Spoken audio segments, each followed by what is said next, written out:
There are about 57 million people in the United States that have a disability, or about 90% of the population. 8.1 million people have difficulty seeing, about 2 million are blind or unable to see, about 7.6 million experience difficulty hearing, and about 31 million people have difficulty walking or climbing stairs. In the summer of 2013, I was very nervous because I knew that in the fall would be the first time I was going to start my new school. And just like it could be hard for anyone going to a new school, it worried me even more because of my disability. One of the first things that I ever did when I got to the new school was that I joined the chess team. Not only because it was something that interested me, but also because it was something that was going to make me more a part of my community. On the first day of chess club, I still remember I and other students who were all participating were all waiting in the cafeteria for our coach to arrive. After about 10 minutes of waiting, our coach had finally arrived, and I was super excited because I knew that it was finally time for me to learn how to play chess. As we were walking down the hallway to the classroom in which the club was going to be held in, everything was going smoothly until it wasn't. I was met with a flight of stairs. Now, it was no secret that I couldn't get up the stairs, but what I thought was the coach or the students would have assisted me or waited for me to do so. But to my surprise, it did not happen. Instead, both the coach and students just walked up the stairs without showing any acknowledgement or remorse for me. Since I was so young at the time, I wasn't comfortable with confronting them about what they were doing to me, so instead I just sat in silence. After about an hour later was when I saw the chess team again, and by that time, the club had been over. At this point, I was for certain that the chess coach would have at least came up to me and acknowledged and apologized to me for what he had done to me, but to my surprise, yet again, this did not happen. Instead, it was only until I alerted the teacher that he acknowledged me at all, and these are the words that he said to me. I never had a student in a wheelchair, so I didn't know what to do, and that's why I didn't ask you for help. It was after going through experiences like these and hearing words like these that were said to me that it finally made me start to realize how difficult my education was going to be because of my disability. And in that very moment, it also made me realize that in the society of today, education is becoming more of a privilege than a right because of the issues that happened to me at the hands of my disability.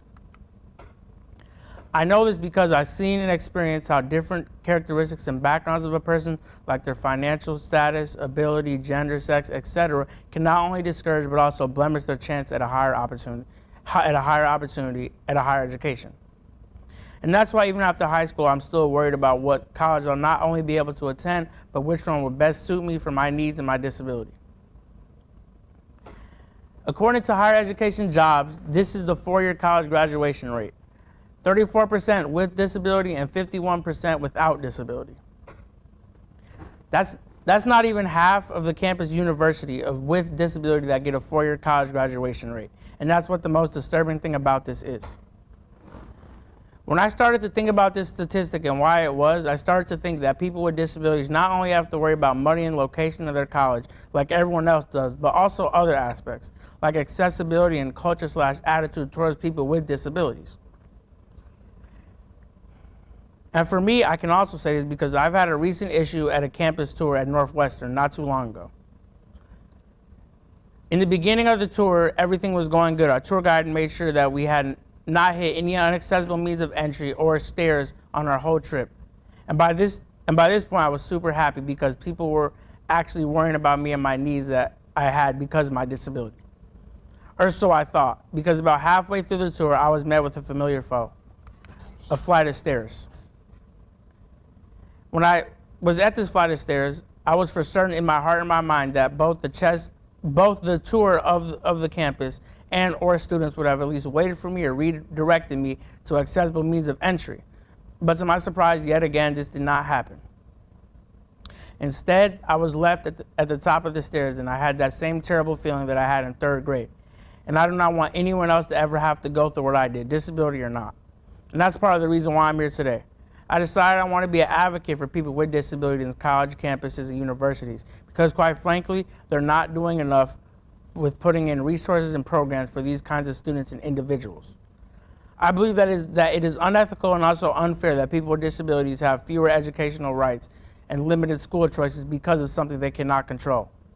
I don't think that people with disabilities should have fewer of these rights because their disability is not in their control and they should not be held accountable for it. Since I'm in the process right now of starting the college application process, since I'm a junior right now, I'm very nervous and this fear is still lurking in the back of my mind every time I think about it. But that all changed until I heard about this one school. University of Illinois Urbana-Champaign. Turns out this school has programs and resources for people with disabilities, like an accessible campus, a great attitude and culture towards people with disabilities, and also assisted living programs. After doing a bit of deeper dive in my research, I found that a lot of schools offer these kind of programs and resources for their students with disabilities, like UCLA, San Diego State University, and University of Illinois Chicago. After I heard about these, it made me happy for the future because I felt that education was starting to put forth a better effort for their students and individuals living with disabilities.